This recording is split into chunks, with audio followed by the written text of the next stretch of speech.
Thank you so much for talking to Tech Circle. So, how has the scenario for business continuity changed, especially in terms of data protection, and what are the new risks associated with business continuity? Yeah, thank you very much, Vignesh and Tech Circle for the opportunity. First off, as you can all imagine, businesses have adopted to this new normal in a very responsive and very open manner. The work from home culture is very much prevalent amongst the businesses. Businesses are back. In fact, the digital transformations are very much accelerating now. And with increased amount of data, which is getting generated at endpoints, the managing the various data sets and how they are moving between various operating environments, between clouds, your private cloud, your hybrid or multi-cloud.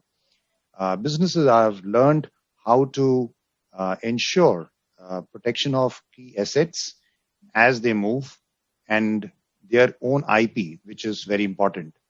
We have also seen increasing amount of cyber threats in the country. Just from a numbers perspective, they have doubled every day as we compare from last year. And businesses have also realized the fact that protection of data is one of the key parameters now when they look at accelerating their business transformation journey. The need for security has changed over the past year. This is from Dell itself. One is intellectual property, two is financial transactions, and three is business data. So can you just give a small brief on each of these three topics and how has the security aspect for these changed? Your financial data sets, your business data, they define a highest level of criticality and sensitivity because that really impacts your brand. It has impact on the sensitivity of the industry, the sentiment of the ecosystem, all of that. And a good example to that actually is how the financial industry in US came together to ensure that organizations in the financial domain do not suffer unduly because of a cyber attack. They formed a Sheltered Harbor Alliance initiative. Under that alliance, close to 30 financial institutions of US came together to formulate certain guidelines such that organizations are protected against a disruptive cyber threat. Now, what were those? Is there anything similar in India, Ripu? Since you mentioned that, I had to cut in. Yes, sorry. Very much in India also, banking sector and RBI came out with laws in terms of having a cyber cell, and that cyber cell was chartered to ensure certain recovery SLAs are shown, DR drills are done, recovery in the time of an outage created either internally or externally can be showcased that how fast I can recover.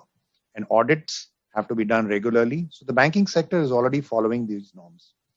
The alliance which I'm talking about has a certain meaning in terms of how do they define a standard such that when in case of a outage, what are those SOPs which need to be there by a solution provider to guarantee the recovery? And therefore, they came out with automated air gap as one solution. And that is one solution which has been endorsed by them, which is actually a Dell solution.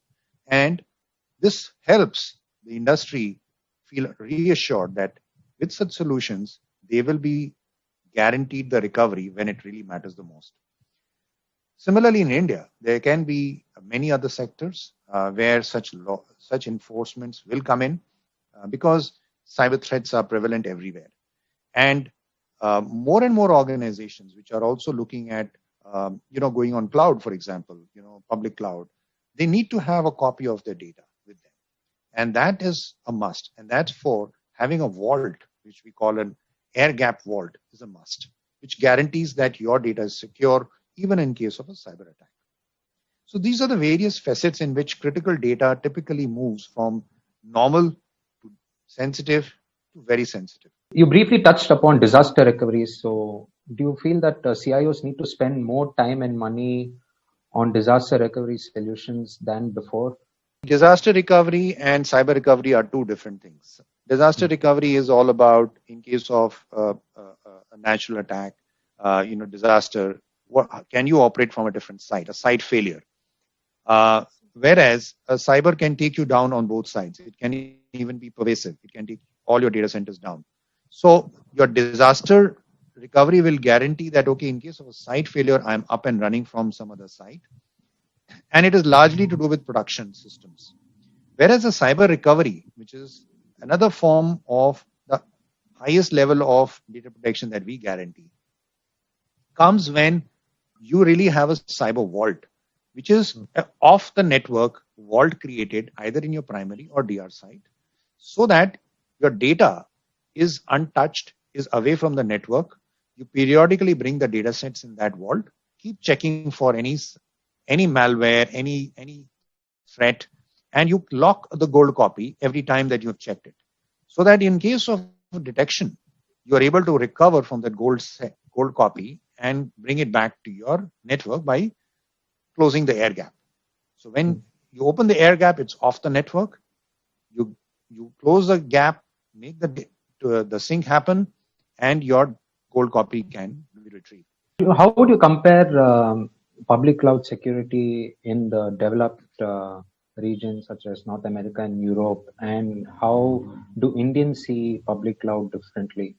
Do you think Indians are still a little bit on the cautious side? Well, I would say that the costs really play a role when you look at choosing the right cloud. Also, it is just not elasticity of your workload or data sovereignty which comes in place.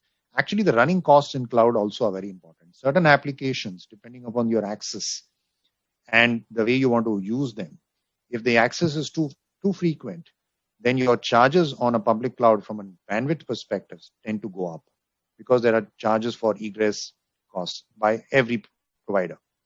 And the way you keep your data in the cloud, you may like to keep one copy of data and a backup also. But if the backup is not deduplicated with the efficiency which you can get on premise, then you're paying more for the same amount of backup in the public cloud if it's not deduplicated. Just to give you an example, if there's a 10 terabyte of data, production data, but the backup is also 10 terabyte, but you had a choice of deduplicating it by a very efficient software and bringing that 10 terabyte down to 1 terabyte. Using that functionality, your cost of keeping 1 terabyte in a public cloud versus 10 terabyte on a public cloud is just 10 times. So you got to use the public cloud very smartly. You got to know what all workloads will be most cost effective in that operating environment.